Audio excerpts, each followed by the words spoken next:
Good afternoon, everyone, and welcome to part one of the recruitment course. So, this is a free course. I'm going to be rolling out some videos in the series, part one, part two, etc., showing you how to actually start an agency. It's going to be very detailed. We're going to leave no stone unturned.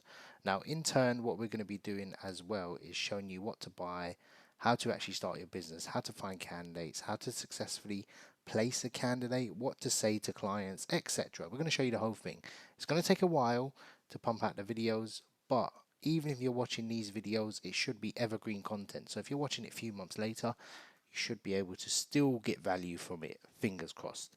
Now, this is totally free. I'm just giving you all the information you need. You don't need to buy any course or anything. This is literally it. So the first one is obviously the business plan. What you're going to be planning, what sector, what niche, and we're going to go through it right now. So the first one, I'm going to give you a checklist. So by the end of the video, you must satisfy these 4 criteria before you move on to the next step. So you must have a name for your company, you must have a sector and a niche within your sector, and you must have 5 as a maximum job title. You can have 1 if you want, but I'm going to show you even how to find your sector, your niche, and brainstorm and give you some advice around that. So we're going to touch on budget first of all, because I know a lot of people ask me, look, how much do I need to actually start a recruitment agency? Actually, you need probably about £100, $200, $100.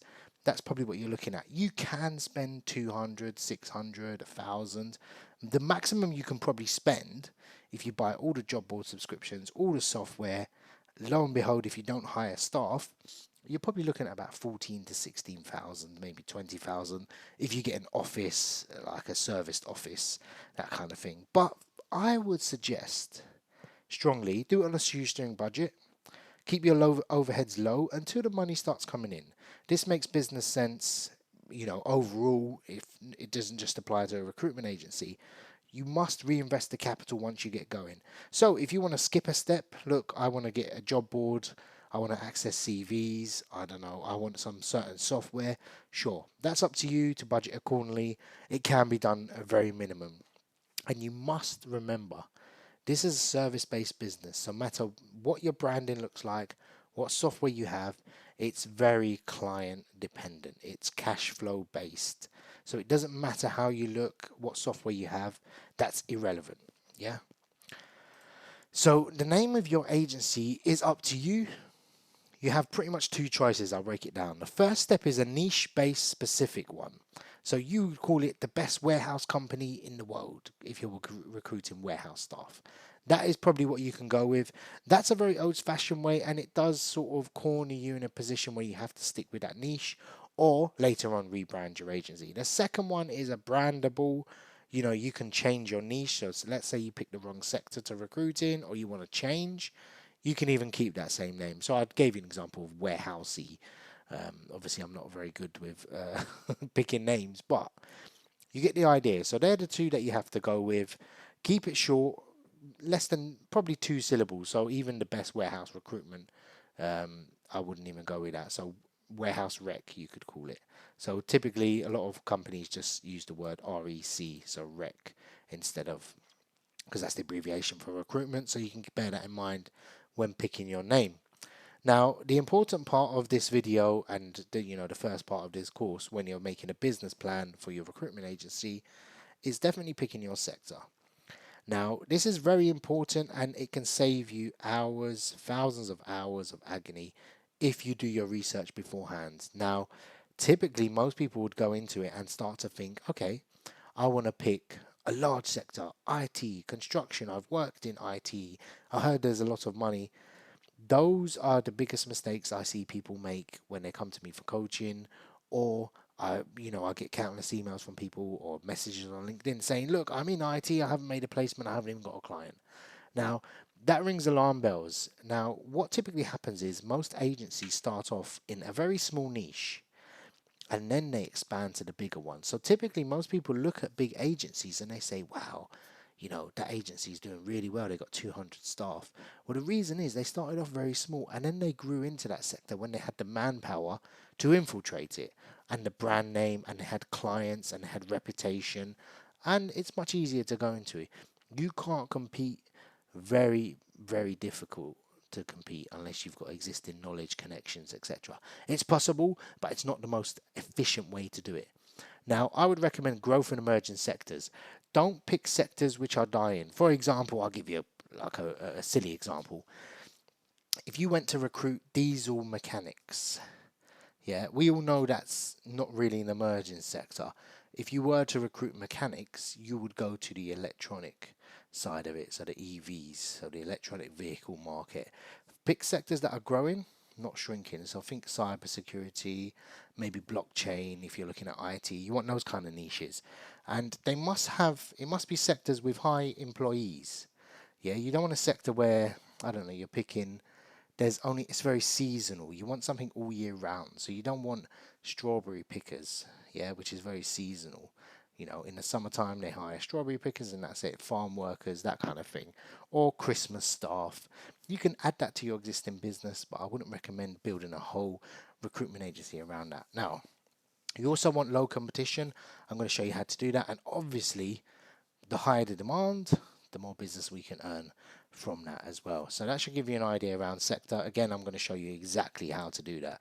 And again, the niche is one of the more important ones. If you get this right, so your sector is, IT, construction, finance, they're the sectors.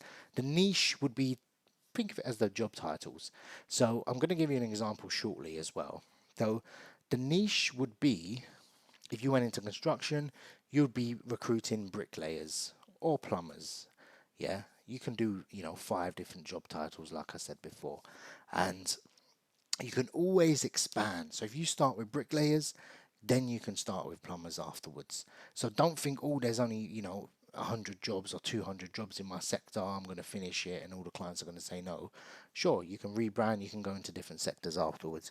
And I would recommend there must be at least 200 jobs advertised on Indeed or LinkedIn or one of the bigger job websites. Because if it's less than that, chances are throughout the year you might struggle to get enough business and revenue. You'll have to be adding.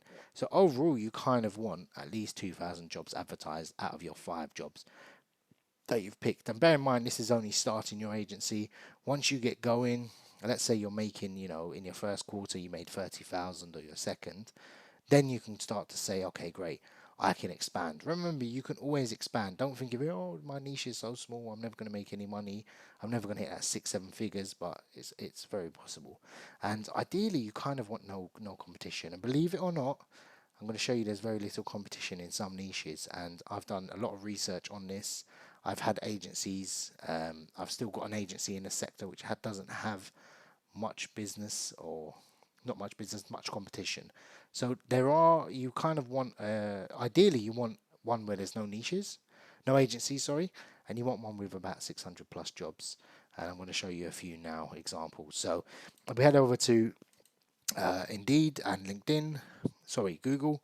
We've got physiotherapy recruitment agency. So what you want to be searching is a job title plus physiotherapy plus recruitment agency. So physiotherapy recruitment agency. This is going to indicate on the search what kind of competition there is. And I mean, you can go to Agency Central, that's like a database, but it's not really recommended. So I'll open the top 3 and it'll give you an idea of what these companies recruit for. So Just Physio, obviously recruit Just Physio. However, they do temporary recruitment. And what they do is they specialize in working with the NHS. So I can and can't count them as competition. That's up to you if you want to decide. I don't really count them as competition if you're doing permanent recruitment. Yeah. And this company, Maxima, they're part of that's a care company. And they recruit all different types. So they're not a specific specialist in that niche. You can see they're doing, cardiologists and stuff like that. So again, MSI, they do a lot. I know that they're quite a big agency, and really and truly, they're doing everything and everything. So within healthcare, and these are the same with the other searches. I had a quick look. So if you find something like that and you search, there's no specific agency to it. That's a good sign. If you search and there's a ton of agencies on there and they're all specific to that, companies love specific niche agencies, and clients do as well, or candidates do as well. So you want to be a specialist because specialists get paid more, and it's easier to win business. Believe me, there's a major difference between having a physiotherapist recruitment agency and or having just a healthcare agency. Yeah. If a client had to choose, doesn't matter your experience level, doesn't matter what your company looks like, doesn't matter what your fees are, they'll probably go with a physiotherapist recruitment agency. I know I would. So again, once you've done that search and you're satisfied and you say to me, okay, great, that's looking good, there's not much competition, or there's maybe 6 or 7 on there, that's still okay. So what you want to do is type in the job title. Don't bother about the location. Obviously search out the staffing agencies. And what we want, that's a healthy number. So really and truly, I've satisfied that criteria. You don't have to specifically satisfy it completely, but this is what you kind of want to look for, because then it means you can break into the market very easily. It's not a guarantee as per se, because you might go into it and say there's no demand. It's very easy to recruit for, so companies don't have much demand to use agencies, etc. And you'll get a feel for it. So again, start with some searches and then go from there. So you can clearly see this is pretty much, there's enough jobs in there to satisfy starting an agency in physiotherapy. And really and truly, that's a good niche. So once you've gone through this, ideally you want to have your name, sector, 5 job titles. Ideally, if you started a generic healthcare agency, you could start with physiotherapist. Now again, physiotherapist, you might type in for your third job titles, you might type in senior physiotherapist or practitioner, and that's your 5 job titles as well. So I've just seen 2 of my clients on here, so let's get off this. And it really and truly, maximum you want to have 5 job titles. If not, you want to have 1 or 2 and then expand later on. So in the next video, we're going to be showing you what to buy, how to set up, and moving on from there and how to do so. If you want to fast track it, you can book a call with me on cadsmoney.com. I hope you've enjoyed this video and stay tuned for part 2.